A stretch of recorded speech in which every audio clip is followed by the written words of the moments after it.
The divorce agreement slid across the polished mahogany table, stopping just inches from my wife's perfectly manicured hand. She didn't even look at it. Instead, she continued reading the quarterly report on her tablet, as if the end of our 6-year marriage were another item on today's meeting agenda. "You interrupted my lunch for this?" she asked, her tone calm enough to freeze the room. Around us, the private executive dining lounge buzzed with quiet conversations. Directors, investors, and department heads from the company pretended not to stare, but every pair of eyes drifted toward our table. I forced myself to keep my voice steady. "I interrupted your lunch because you haven't answered my calls for 3 weeks." She finally looked up. Cold, composed, beautiful. The same woman I had loved enough to sacrifice everything for. "Sign it, Evelyn." She glanced at the document, then at me. So dramatic. The words hurt far more than they should have. Not because of the insult. Because once upon a time, this woman used to panic if she thought I'd skipped breakfast. Now she couldn't even pretend to care. "I have another meeting," she said. "I know. So make this quick." I laughed. A short, bitter laugh that sounded unfamiliar even to me. "Quick." My fingers tightened around the edge of the table. "I discovered you were seeing Adrian." Silence. Not denial. Not surprise. Just silence.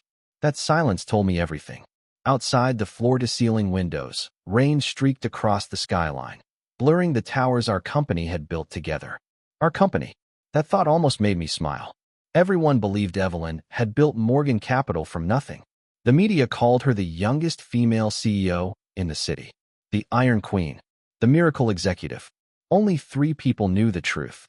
Me, our retired accountant, and the lawyer who had registered the company 6 years ago. Every strategy that rescued the company during its early crises had been mine. Every emergency loan had been arranged using my personal connections. Every sleepless night had been shared. I never asked for credit. I loved watching her succeed. I believed marriage meant winning together. Somewhere along the way, she started believing she had won alone. Evelyn folded her hands. "You hired someone to investigate me." "I didn't have to." She frowned. "I saw you." That finally caught her attention. "When?" "Last Friday." Her expression remained unreadable. "I watched you leave the hotel." Still nothing. You held his hand. The memory carved itself into my chest all over again. Not because they left together. Because she smiled. It was the smile she hadn't shown me in years. The one that reached her eyes. The one I used to think belonged only to me. I was going to explain. I shook my head. "No. You don't even know." "I don't need to." She inhaled slowly. "You've already decided." "I have." For several long seconds, neither of us spoke. Rain tapped softly against the glass. Cutlery clinked somewhere behind us. A waiter approached, noticed the atmosphere, and quietly disappeared. Finally, Evelyn asked, "What exactly do you want?" The answer came easier than I expected. "My freedom." She blinked. Not because of the words. Because I hadn't asked her to stay. For years, every argument had ended with me apologizing. Every disagreement ended with me compromising. Every canceled anniversary. Every forgotten birthday. Every lonely dinner. I always told myself, she's busy. She's under pressure.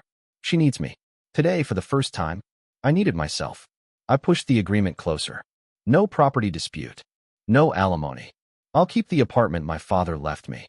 You keep everything else. Her eyebrows lifted. Everything. The company. The penthouse. The investments. The cars. The vacation house. You earned them. A flicker crossed her face. Confusion. Not guilt. Just confusion. You aren't asking for shares? No. You own 30%. Not anymore. What does that mean? I reached into my briefcase and placed another folder beside the divorce papers. Her fingers paused. What is this? My resignation. Now she looked genuinely surprised. You resigned? Effective immediately. You've worked here since the beginning. I know. You built half this company. Past tense. Built. Exactly. I'm done building things for people who don't value them. She stared at me for the first time in months. Really stared. As if trying to understand when I had changed. The truth? I hadn't changed today. I had simply stopped lying to myself. She opened the resignation letter. Halfway through reading it, her phone buzzed. She glanced at the screen. Adrian. She declined the call. I noticed. She noticed me noticing. Neither of us mentioned it. I can end this, she said quietly. I already did. I mean, she hesitated. It doesn't have to end like this. A strange warmth spread through my chest. Not hope, relief. Because even now, she wasn't fighting for us. She was fighting against inconvenience. There was a difference. A painful one. I stood. So this is goodbye. You expect me to sign today? I expect nothing anymore. I turned toward the exit. Behind me, her voice finally cracked. Ethan. I stopped. Not because I wanted to. Because 6 years deserved one last pause. What if you're making a mistake? Without turning around, I answered. I spent 6 years making one. I walked away. For the first time since marrying Evelyn Morgan. I never looked back. The elevator doors closed. Only then did my hands begin to shake. I leaned against the mirrored wall, breathing slowly. Pain arrived all at once. Not as anger, as emptiness. 6 years. Gone. The elevator chimed. Ground floor. My phone vibrated. One message. From Human Resources. Your resignation has been accepted. Access privileges will expire at 6 p.m. So fast. No conversation. No attempt to keep me. I smiled without humor. Efficient. Very CEO-like. Outside, the rain had become a storm. I stepped into it without opening my umbrella. Cold water soaked my suit within seconds. Good. It gave me something else to feel. Halfway across the street, another message arrived. Unknown number. Mr. Carter, we need to meet. It's about Morgan Capital and your wife. Attached was a single photograph. Evelyn, Adrian, and a third man I had never seen before. They weren't smiling.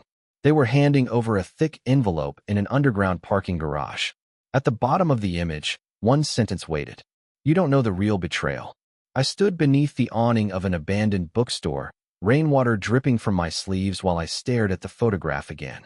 The image wasn't intimate. It wasn't romantic. It was something worse. Business. Adrian held a leather portfolio. Evelyn's expression was tense, almost defensive. The older man, silver-haired and impeccably dressed, accepted a sealed envelope before sliding a flash drive across the hood of a black sedan. The timestamp read 2 nights ago, the night Evelyn had told me she was meeting overseas investors. My thumb hovered over the unknown number. Instead of calling, I typed one sentence. Who are you? The reply came almost instantly. Someone who owes you the truth. Cafe Belmore. 1 hour. Come alone. I should have ignored it. Any sensible person would. But today my marriage had ended because I finally accepted what I had refused to see. Walking away from another uncomfortable truth felt like repeating the same mistake. An hour later, I pushed open the cafe door. Warm jazz floated through the room. The smell of roasted coffee beans wrapped around me, strangely comforting after the freezing rain. A woman in her early 50s lifted a hand from the corner booth. Mr. Carter? I approached cautiously. You contacted me? She nodded. My name is Linda Shaw. She slid an identification card across the table. Licensed corporate investigator. I've never hired an investigator. You didn't. Then why are we here? She folded her hands. Because my client is dead. Those words settled heavily between us. I'm sorry. My client suffered a heart attack last week. She studied my face. Before he died, he instructed me to deliver certain information to you if anything happened to him. Who was he? She hesitated. Daniel Brooks. The name hit me like a fist. Our former chief financial officer. He had retired 18 months ago, claiming health issues. He'd hug me on his last day. Take care of yourself, Ethan. Companies survive. Families don't always. I thought he was simply being sentimental. What does Daniel have to do with Evelyn? Linda opened another folder. He believed someone inside Morgan Capital was manipulating financial reports. I frowned. Fraud? Possibly. No. I shook my head immediately. Evelyn is ruthless, but she isn't dishonest. Linda didn't argue. Instead, she placed several photocopied documents before me. Wire transfers. Shell companies. Consulting fees. Every page carried Morgan Capital's logo. Every payment led to businesses I'd never heard of. This can't be right. I verified every transaction. There has to be an explanation. There might be. She leaned forward. But Mr. Brooks couldn't find one. I looked closer. The signatures authorizing the payments belonged to Evelyn. My stomach tightened. No. Linda watched quietly as disbelief gave way to uncertainty. I don't know whether your wife committed fraud, she said. What I know is that someone wanted Daniel to stop asking questions. And he did. He retired. She met my eyes. He didn't retire voluntarily. The cafe suddenly felt much smaller. What are you saying? He was forced out. By whom? I couldn't prove it. The answer frustrated me more than silence. If you can't prove anything, why involve me? Because you're the only executive who never benefited from those transfers. I laughed bitterly. I resigned today. I know. You know? I've been watching Morgan Capital for months. She slid one final photograph toward me. It wasn't Evelyn. It was me, leaving the executive building earlier that afternoon. Someone had been watching all of us. You were followed. I looked up sharply. Since when? At least 3 weeks. Who? I don't know. A cold sensation crawled up my spine. The timing matched perfectly. The same 3 weeks Evelyn had grown increasingly distant. The same 3 weeks strange meetings appeared on her schedule. The same 3 weeks she stopped coming home before midnight. Had everything been connected? Or was I desperately trying to make unrelated pieces fit together? I don't want revenge, I said quietly. Linda nodded. I believe you. I only wanted the truth. Then don't interfere. What? She gathered the papers neatly. Watch. I don't understand. People hiding something eventually make mistakes. She stood. If you confront anyone now, evidence disappears. I can't just pretend nothing happened. You already resigned. Yes. Good. Her expression softened. Stay away from Morgan Capital. Before I could ask another question, she left. I remained alone with untouched coffee and a folder full of questions. Outside, evening settled over the city. I finally switched on my phone again. 23 missed calls. All from Evelyn. 7 unread messages. The first was brief. Where are you? The second, we need to talk. The third, don't make decisions based on assumptions. The fourth arrived 15 minutes later. Please answer. Please. A word she hadn't used with me in years. I read the remaining messages without opening them. The last one simply said, someone went into your office after you left. They took every file from your cabinet. I didn't authorize it. Call me immediately. I stared at the screen until it dimmed. If she was telling the truth, someone had cleaned out my office within hours of my resignation. Too fast. Far too fast. I looked at the folder Linda had given me, then back at Evelyn's messages. The divorce had ended one chapter of my life. But whatever had been happening inside Morgan Capital had only just begun. Across the street, a black sedan sat with its headlights off. As I stepped outside, the engine started. It rolled forward slowly. Not enough to block my path. Just enough to let me know it was there. Watching. Waiting. I slipped the folder beneath my coat and walked into the night without looking back. But every instinct told me the quiet life I'd imagined after the divorce had vanished before it had even begun. The black sedan stayed exactly 3 car lengths behind me. Not closer. Not farther. Just enough to remind me I wasn't alone. I didn't run. If someone wanted me frightened, I refused to give them that satisfaction. Instead, I crossed 2 intersections, entered a crowded convenience store, bought a bottle of water I didn't need, and watched the reflection in the glass refrigerator door. The sedan remained outside. Whoever sat inside never got out. Interesting. Professionals usually stayed invisible. These people wanted me to notice. I waited another 5 minutes before leaving through the back alley. By the time I reached the next street, the sedan was gone. That didn't reassure me. It worried me more. I spent the night in my father's apartment. Small, quiet, untouched by luxury. Most people assumed I'd lived in Evelyn's penthouse because I enjoyed the lifestyle. The truth was simpler. She hated sleeping alone. At least, she used to. The apartment still smelled faintly of old books and cedarwood. Nothing had changed since my father passed away 3 years earlier. I sat on the worn leather sofa, spreading Linda's documents across the coffee table. 23 suspicious transfers. 9 consulting companies. For different overseas accounts. Every transaction approved by Evelyn. No supporting contracts. No project descriptions. Nothing. Either someone had forged her authorization, or she'd approved every payment herself. Neither answer felt believable. My phone vibrated again. Evelyn calling. I watched the screen until it stopped. 5 seconds later, another call. Then another. Finally, a message. Please, just let me explain one thing. I typed exactly 6 words. Send the signed divorce papers tomorrow. I put the phone face down. 2 minutes later, it buzzed once. No words. Just a photograph. The divorce agreement. Signed. Her signature looked unusually uneven. I stared at it for a long time. I had imagined this moment for days. Thought I'd feel victorious. Instead, It felt like attending the funeral of someone who was still alive. The next morning, I woke before sunrise. For 6 years, my mornings had belonged to Morgan Capital. Board meetings, financial reviews, investor presentations. Today, nothing.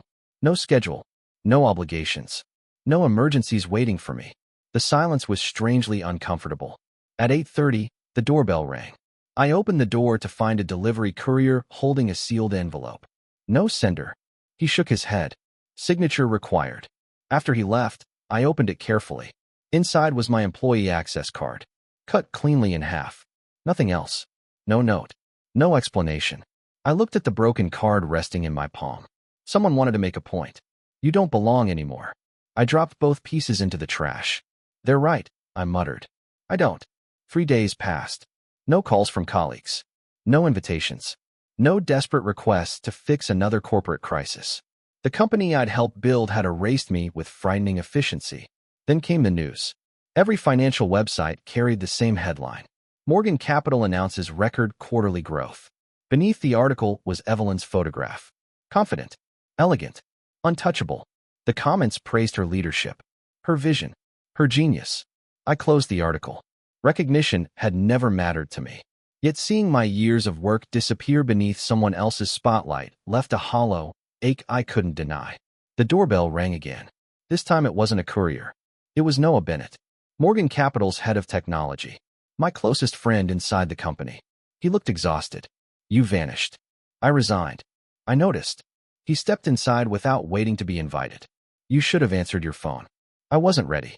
Noah glanced around the modest apartment. So this is where you've been hiding. I'm not hiding. He gave me a tired smile. Then you're terrible at being visible. I poured coffee for both of us. He didn't touch his cup. The office feels different. It should. No. He shook his head. I don't mean because you left. His voice lowered. People are scared. Scared of what? They don't know. He leaned forward. Departments are suddenly being audited. Computers seized. Executives questioned. Entire databases copied overnight. My pulse quickened. What happened? No idea. He rubbed his forehead. But here's the strange part. The board didn't order it. Evelyn didn't order it. Then who did? Exactly. Silence settled between us. Finally, Noah looked directly into my eyes. Ethan, did something happen before you resigned? I considered telling him everything. Linda, the photographs, the suspicious accounts. Instead, I asked, do you trust Evelyn? He answered immediately. With the company? Yes. My life. A pause. No. That hesitation spoke louder than words. That afternoon, I received an email from the company's legal department. Your final compensation package is ready for collection. Routine. Professional. Cold. I almost ignored it. Then I remembered Evelyn's message. Someone had entered my office. Taken every file. Maybe there was nothing left. Maybe there was something they had missed. Against my better judgment, I drove back to Morgan Capital. The building looked exactly the same. Glass. Steel. Power. Employees streamed through the revolving doors. Most smiled at me automatically before realizing I no longer belonged there. Their expressions changed. Awkward. Sympathetic. Curious. Inside the lobby, the receptionist stood so quickly her chair rolled backward. Mr. Carter, Ethan is fine. You don't need an appointment. I only came for paperwork. She bit her lip. Mrs. Morgan asked security to inform her if you returned. Of course she had. I won't be long. The elevator doors opened. Floor 42. Executive level. The hallway felt strangely empty. Several office doors stood open. File cabinets had been pulled away from the walls. Security seals covered multiple rooms. Something serious had happened. Before I reached human resources, I heard raised voices from the conference room. One belonged to Evelyn. The other, Adrian. The conference room door wasn't completely closed. Their voices spilled into the hallway. You promised this wouldn't happen, Adrian hissed. I promised nothing. Evelyn's tone was icy, but strained. You said Ethan knew nothing. He didn't. He resigned. I know he resigned. Then why are investigators asking questions? A heavy silence followed. I stayed motionless beside the wall. Every instinct told me to leave. Instead, I listened. Adrian spoke again. This is getting out of control. It was under control until someone accessed archived financial records. Evelyn answered immediately. I never authorized anyone to destroy files. Destroy? My breathing slowed. They weren't talking about routine audits. Someone had been eliminating evidence. Adrian lowered his voice. We have one chance left. No. Evelyn's reply came so sharply that even through the door I could picture her expression. I'm done making compromises. You don't get to decide that. I already did. Footsteps approached. I stepped away just as the conference room door opened.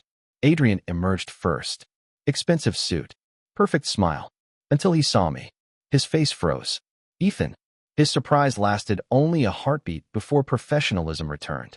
I heard you left. I heard you're very busy. He chuckled politely. Life moves on. It does. Neither of us offered a handshake. After a brief nod, he walked toward the elevators. He didn't look back once. A second later, Evelyn stepped into the hallway. For the first time since our divorce. We were completely alone. She looked tired. Not physically. Emotionally. Dark circles hid beneath carefully applied makeup. You came. I'm collecting paperwork. You could have called. There wasn't anything left to say. She looked down briefly before meeting my eyes again. I signed the papers. I know. I meant what I wrote. You didn't write anything. I know. Another silence. This one heavier than the last. Finally she asked, have you been contacted by anyone? My expression remained unchanged. What kind of anyone? Anyone asking questions. Interesting. She didn't ask whether someone had contacted me. She already suspected the answer. I've spoken to several people. Her shoulders stiffened. Who? I don't think that's your business anymore. The words landed harder than I intended. She flinched almost imperceptibly. I deserve that. I said nothing. Ethan. She took one cautious step closer. Whatever you've heard. I'm not asking for explanations. You should. No. You really should. I looked at her carefully. For years I'd believed I could read every emotion hidden behind her composed face. Now, I wasn't sure. Was she afraid for herself? For the company? Or for me? She lowered her voice. If anyone gives you documents. My pulse quickened. Don't keep them. You've become very specific. I'm serious. So am I. She closed her eyes for a brief second. They're dangerous. The documents? The people behind them. Before I could respond, hurried footsteps echoed down the hallway. Noah rounded the corner, carrying a laptop under one arm. He stopped abruptly. Ethan. Then he looked between Evelyn and me. I'll come back. No. Evelyn regained her professional composure instantly. What is it? Noah swallowed. The emergency board meeting starts in 10 minutes. I know. They've already arrived. Who's they? He hesitated. The external directors. Evelyn frowned. They weren't scheduled. They called it themselves. For the first time, real concern crossed her face. Why wasn't I informed? They said. Noah looked uncomfortable. They said the meeting concerns executive accountability. Executive accountability. Corporate language. Usually meaning someone was about to lose their position. Evelyn turned toward the boardroom without another word. Halfway there, she stopped. Without facing me, she said quietly, if you trust anything I ever told you. Another pause. Stay away from this building. Then she disappeared around the corner. I watched her leave. Noah exhaled slowly. I've worked here 9 years. I've never seen her scared. Neither had I. I collected my final documents from Human Resources in less than 10 minutes. As I walked through the lobby, my phone vibrated. Linda, I need you somewhere else. What happened? They've moved faster than expected. What do you mean? I found Daniel's backup archive. My grip tightened around the phone. Where? It isn't safe to discuss. She gave me an address. An old Riverside warehouse. I'll be there in 30 minutes. Come alone. The line disconnected. I stepped outside. Clouds gathered over the city once more. As I unlocked my car, a familiar voice called from behind. Ethan. I turned. It wasn't Evelyn. It was the silver-haired man from the parking garage photograph. He smiled politely, as though we were old acquaintances. I've been hoping we'd meet. I don't believe we've met. No. He extended a hand anyway. My name is Victor Hale. I ignored it. What do you want? His smile never faded. To congratulate you. For what? Leaving your wife. A chill ran through me. You'll soon realize. His eyes lingered on the Morgan Capitol Tower behind us. That divorcing Evelyn Morgan was the smartest decision you've ever made. Before I could ask another question, a black SUV pulled beside him. Victor entered without looking back. The vehicle disappeared into traffic. I stood frozen. Because just before the tinted window closed, I noticed the Morgan Capital chairman sitting beside Victor, the same chairman who publicly claimed to be overseas for the past 2 weeks. Victor Hale's smile refused to leave my mind. Not because it had been friendly, because it had been certain, as if my divorce were only one move in a game that had begun long before I noticed the board. I drove toward the Riverside warehouse, taking 3 unnecessary turns to make sure no one followed me. This time, no black sedan appeared. That only made me more cautious. The warehouse sat between abandoned shipping docks, its faded brick walls scarred by decades of weather. Half the windows were boarded up. Linda was already waiting inside. She locked the steel door the moment I entered. "You weren't followed?" "I don't think so. I asked what you know." I understood the difference. I checked. She finally relaxed. On a folding table sat 3 laptops, several storage boxes, and dozens of paper files. This was Daniel Brooks' insurance policy. I looked around. He kept all this? He trusted almost no one. She handed me a pair of gloves. "Don't touch anything with bare hands." I frowned. "You're expecting this place to be searched?" "I expect everything." She inserted a flash drive into one of the laptops. Folders appeared across the screen. Internal audits, email archives, board resolutions, vendor contracts. Daniel hadn't simply collected evidence. He had documented years of company history. Where do we start? Linda opened a folder labeled Project Lantern. I've been trying to understand this for weeks. The screen displayed an organizational chart. At the center stood Morgan Capital. Around it were 8 subsidiary companies. Then another ring of consulting firms. Money flowed through every layer. "It looks like a normal corporate structure." "Look closer." I followed one payment trail. Morgan Capital paid Horizon Advisory. Horizon paid Northgate Logistics. Northgate paid a charitable foundation. The foundation transferred the funds overseas. Eventually, the money returned to a private investment company. Beneficial owner, Victor Hale. So he profits from all of this. Linda nodded. "If the records are genuine." And Evelyn approved these. "According to the signatures." I leaned back. "No, you still don't believe she'd do it." "I believe facts. And these are facts." "No."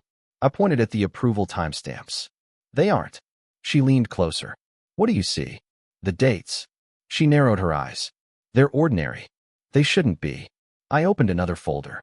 Board meeting calendar. Executive travel records. Then the approval log again. There. I tapped the screen.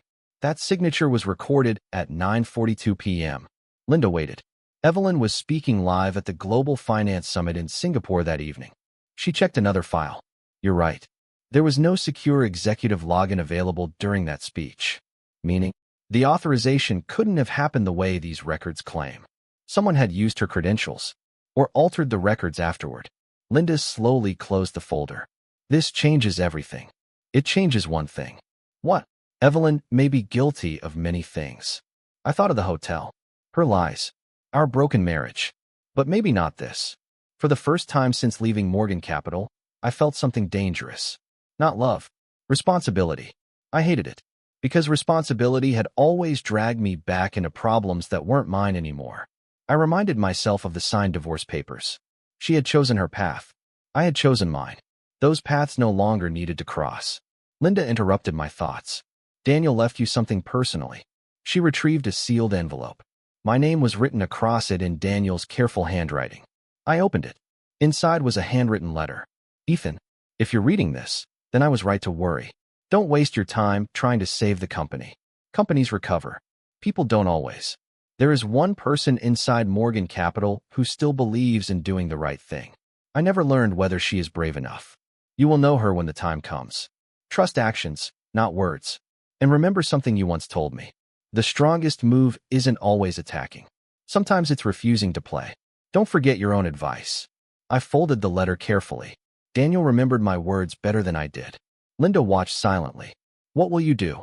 I looked at the mountains of evidence. Then at the exit. "Nothing." She blinked. "Nothing. I'm divorced. I resigned. This isn't my company anymore." She seemed almost disappointed. "So you walk away?" "I already did. Even if innocent people are hurt." I closed the laptop.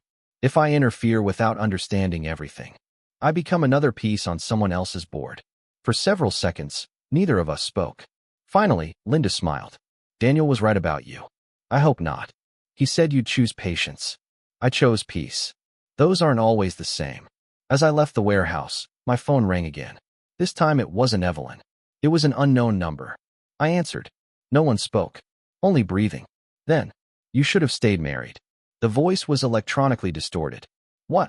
You would have lived longer. The line disconnected. I stared at the phone. The threat was clear. Someone knew I was digging. Someone believed I was still involved. The irony almost made me laugh. For the first time in years, I genuinely wanted nothing to do with Morgan Capital. Apparently, someone else refused to believe that. That evening, I returned to my apartment determined to disappear. I silenced my phone, closed the curtains, ignored the television. For 2 peaceful hours, the world stayed outside. Then the doorbell rang. Once, twice, a third time. I checked the peephole. Noah. His tie hung loose, his face pale. The moment I opened the door, he stepped inside. They suspended her. I didn't need to ask who. Evelyn. He nodded. The board voted this afternoon. For what reason? They said financial misconduct. I felt an unexpected heaviness settle in my chest. Not satisfaction. Concern. What evidence? I don't know. They wouldn't tell us. He ran a trembling hand through his hair. The chairman led the meeting. Victor's face flashed through my memory.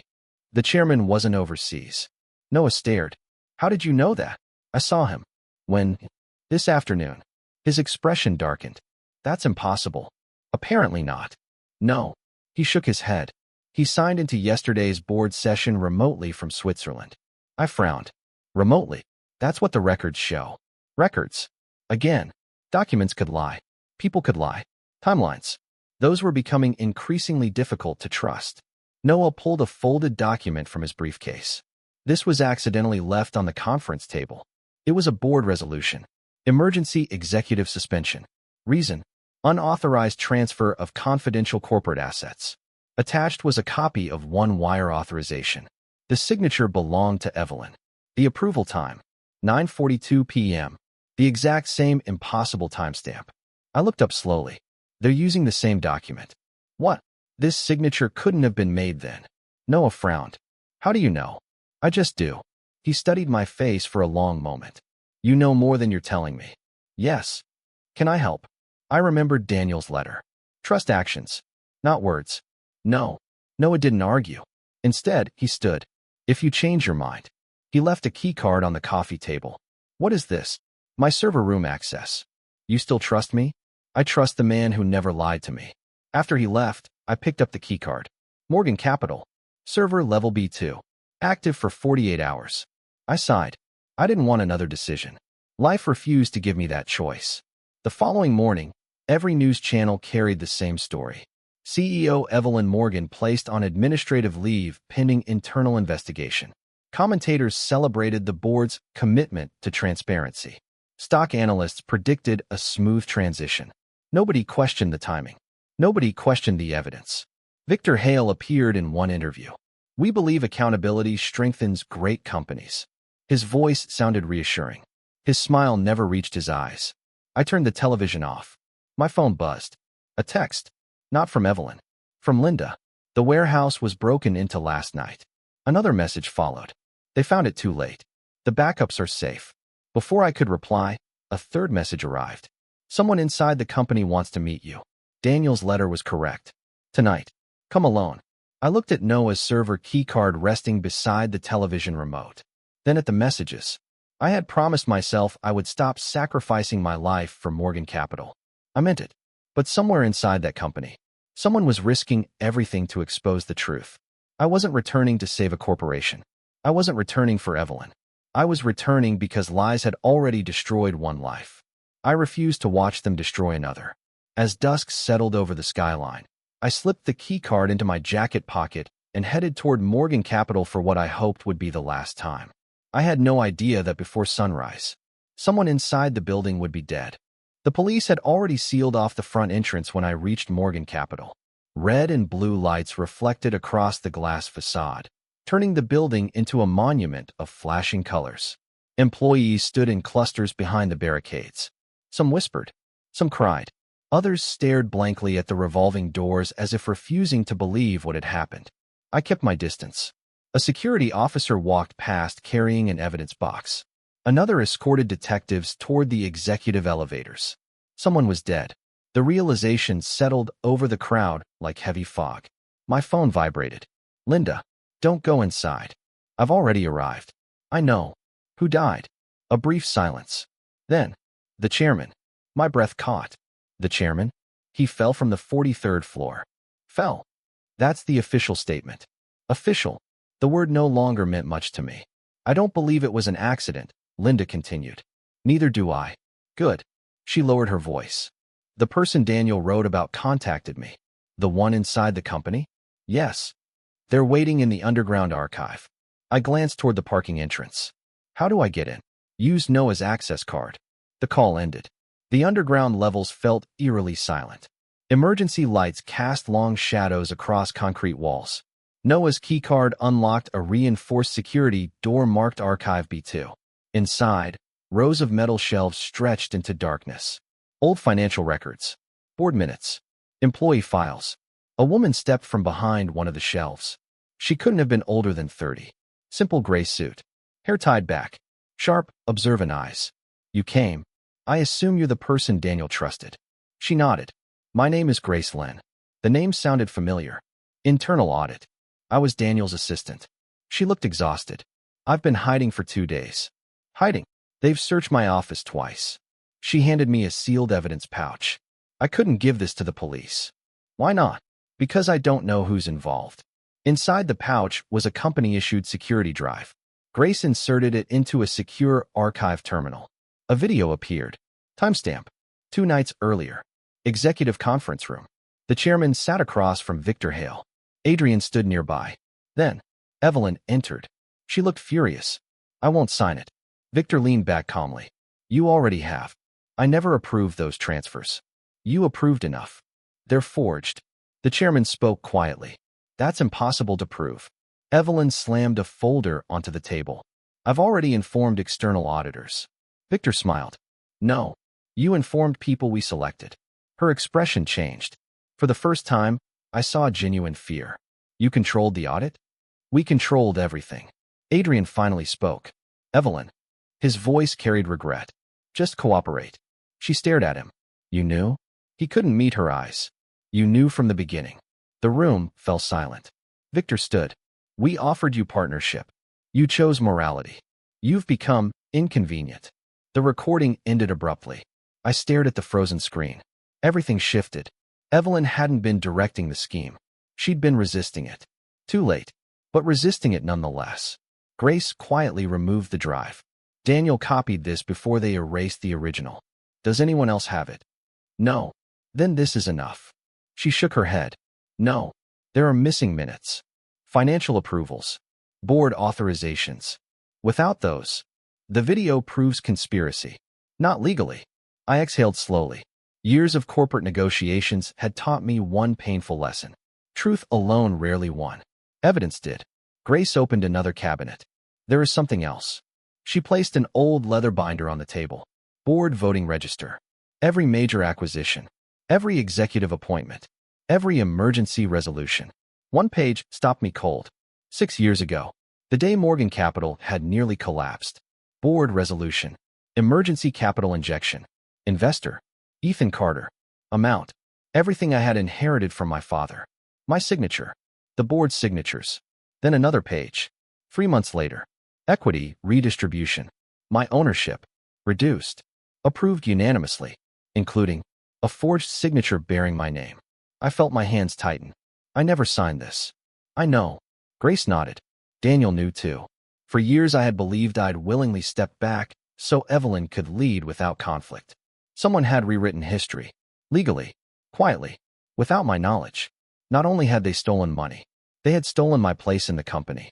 Before either of us spoke again, footsteps echoed through the archive.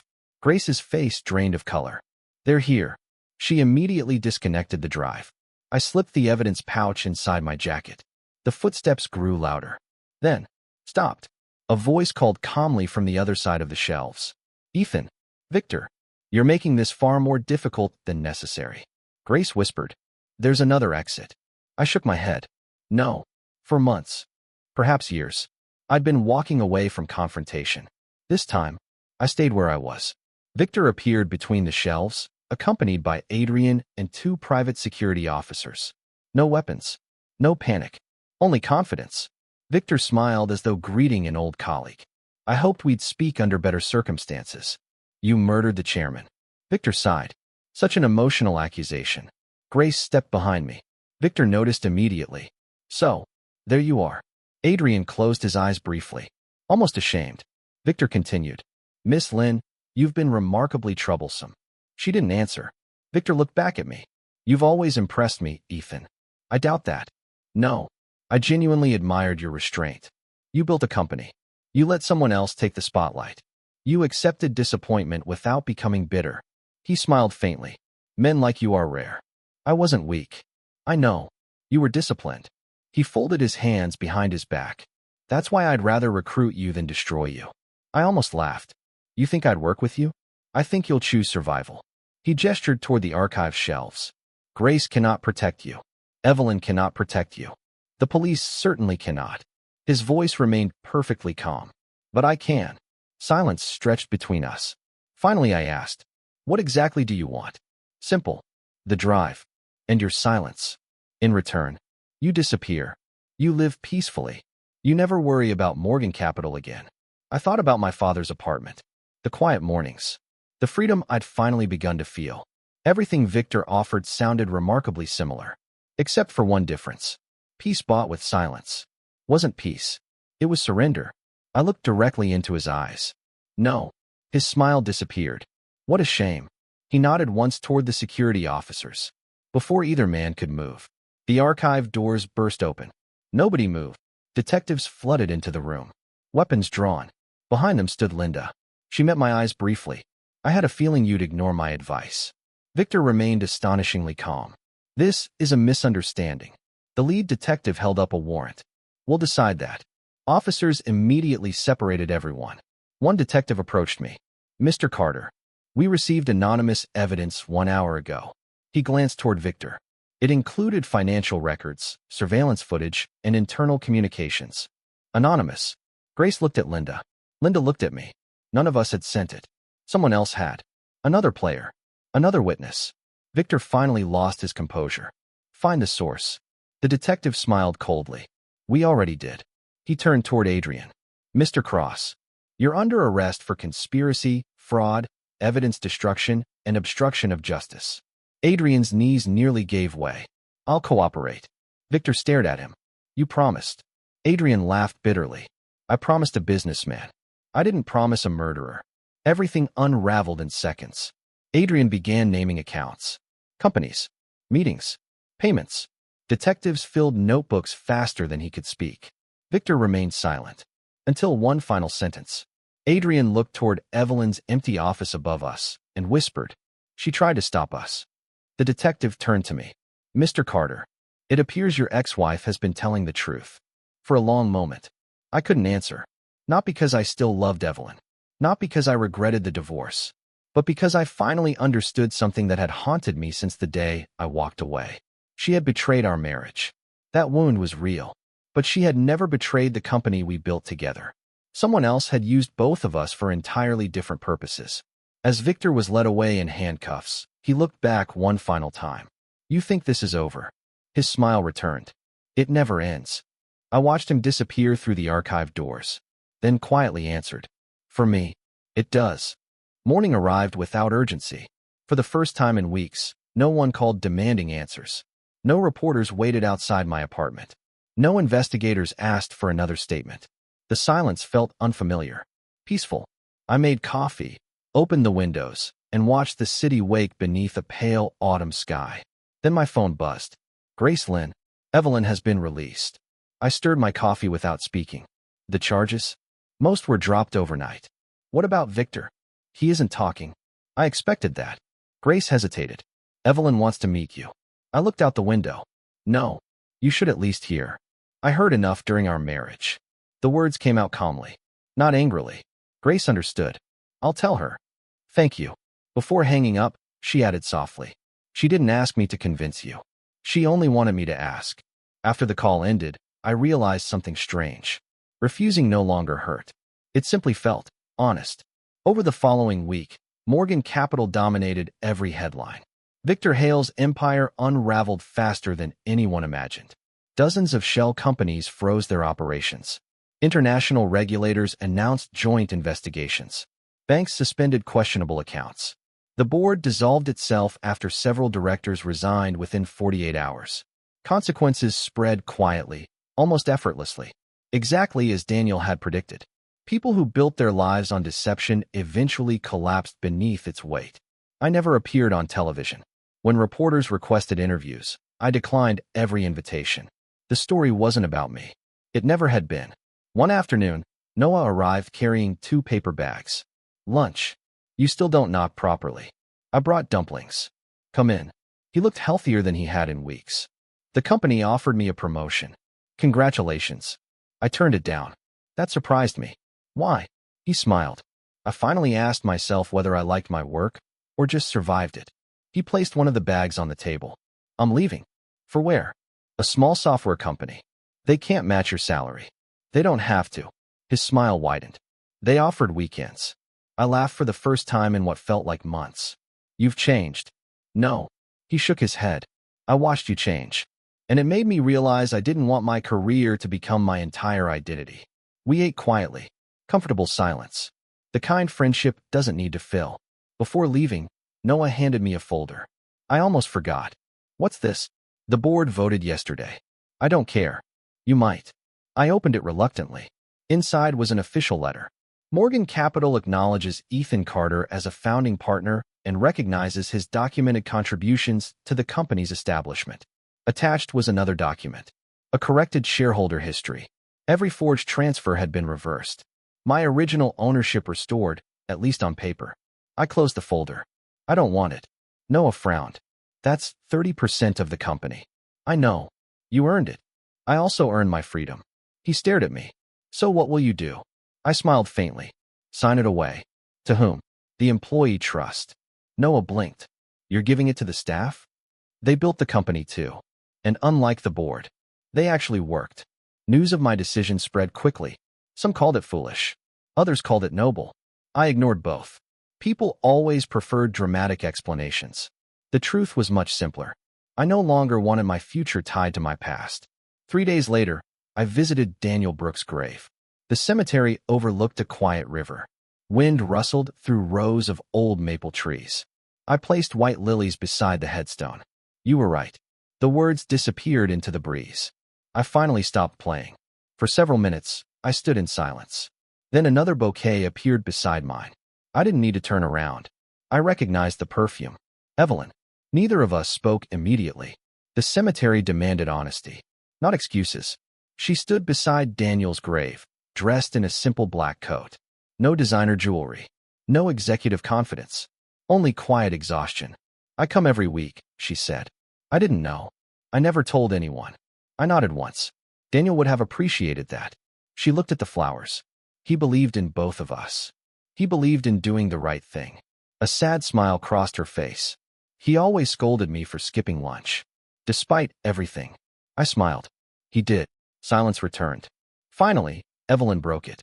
I owe you the truth. You don't owe me explanations. I owe you honesty. There was a difference. I let her continue. When I discovered Victor's network, she looked toward the river. I thought I could expose them quietly, without involving you. You'd already sacrificed so much. So I pushed you away. I listened without interrupting. I lied. I hid meetings. I let you believe the worst. She closed her eyes briefly. I thought if they believed our marriage was breaking, they'd stop watching you. I took a slow breath. Did it work? For a while. She looked at me. Then they realized you were asking questions anyway. Neither of us mentioned Adrian immediately. Eventually, I asked, were you in love with him? She answered without hesitation. No. The hotel. He was negotiating with Victor. I needed proof. You could have told me. I wanted to. Her voice cracked. They threatened you. The pieces finally settled together. Not perfectly, but enough. I still should have trusted you. She looked down. I failed as your wife. There was nothing left to argue. She had, regardless of her reasons. Keeping secrets had protected neither of us. After a long silence, she reached into her handbag. The wedding ring. She placed it gently on Daniel's headstone. I should have given this back sooner. I don't need it. I know. It isn't for you. She looked at the engraved stone.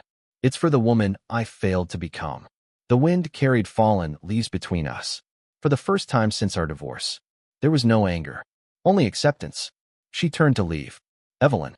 She stopped, without looking back. I forgive you. Her shoulders trembled. But forgiveness, I continued quietly, isn't the same as going back. A single tear slipped down her cheek. I know. She walked away without asking for another chance, without asking me to reconsider, without making promises.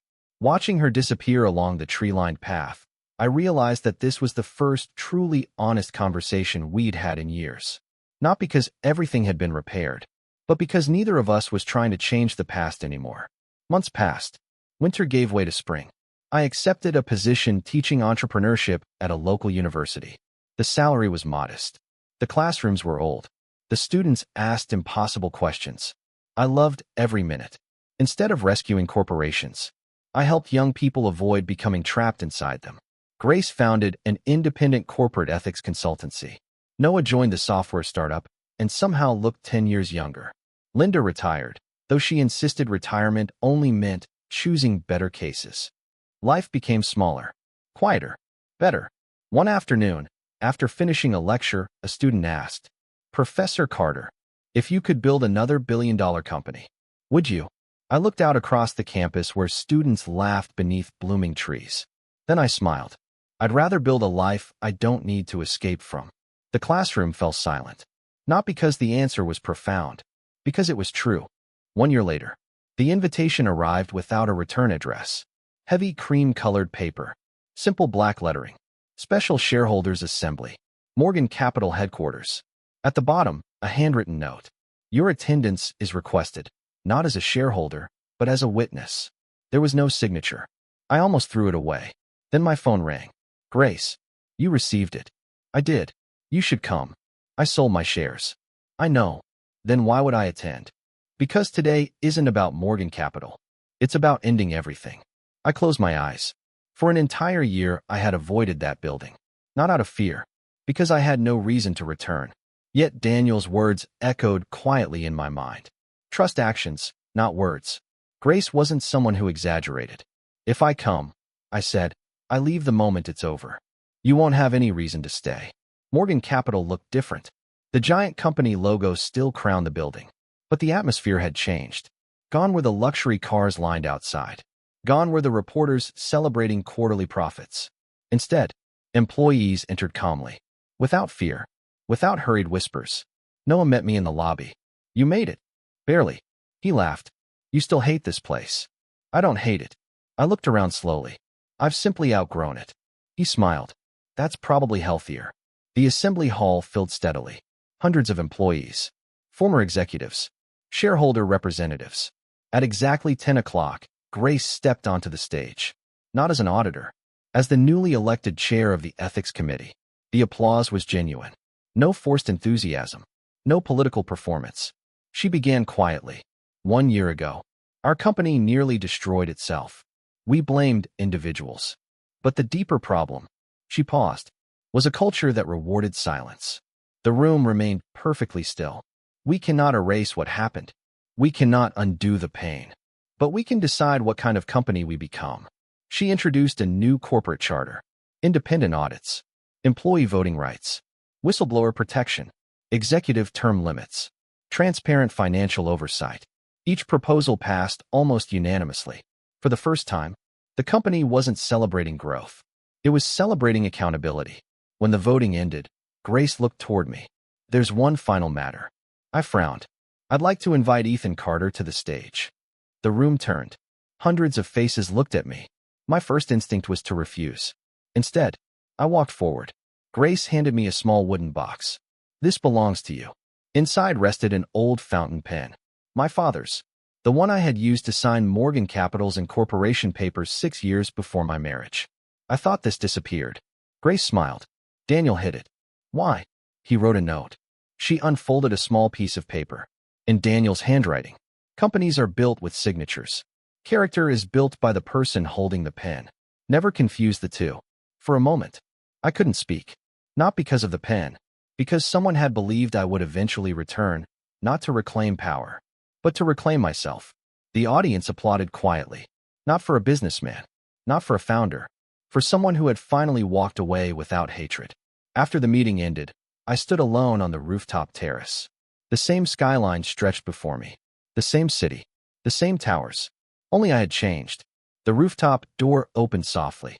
Evelyn stepped outside. She no longer wore the sharp suits that once made financial magazines call her the Iron Queen. A simple navy coat. No assistants. No security. No titles. I wasn't sure you'd still be here. I was about to leave. She nodded. I won't keep you long. For a few moments, we simply looked over the city. Then she spoke. I resigned 6 months ago. I heard. I'm starting over. Doing what? She smiled faintly. Advising nonprofit organizations. I looked at her. That sounds different. It is. I spent years building companies. I forgot how to build trust. The honesty in her voice felt effortless now. No defenses. No calculations. Just acceptance. She reached into her bag and handed me a thin folder. I thought you should have this. Inside was a single sheet of paper. A personal letter. At the bottom, a legal declaration confirming that every public record, corporate history, and company archive permanently recognized me as a co-founder. No conditions. No requests. No expectations. I already told the board I didn't need this. I know. She smiled gently. This isn't for the board. It's for history. I looked at her for a long moment, then carefully closed the folder. Thank you.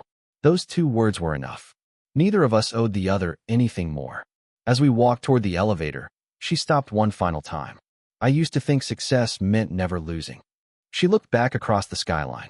Now I think success means becoming someone you can live with. I nodded. I hope you do. She smiled. So do I. The elevator doors closed behind her. This time, I didn't feel grief. Only quiet gratitude. Not for the marriage we had lost, but for the lessons it had left behind. Several years later, one of my students published a successful company. During an interview, a reporter asked him, "Who inspired your leadership philosophy?" He answered without hesitation, "My professor once told me something I'll never forget." The reporter leaned closer. "What was it?" He smiled. "Never build a life where success costs you yourself." When I watched the interview that evening, I laughed softly. I didn't remember saying those exact words. Perhaps he'd improved them.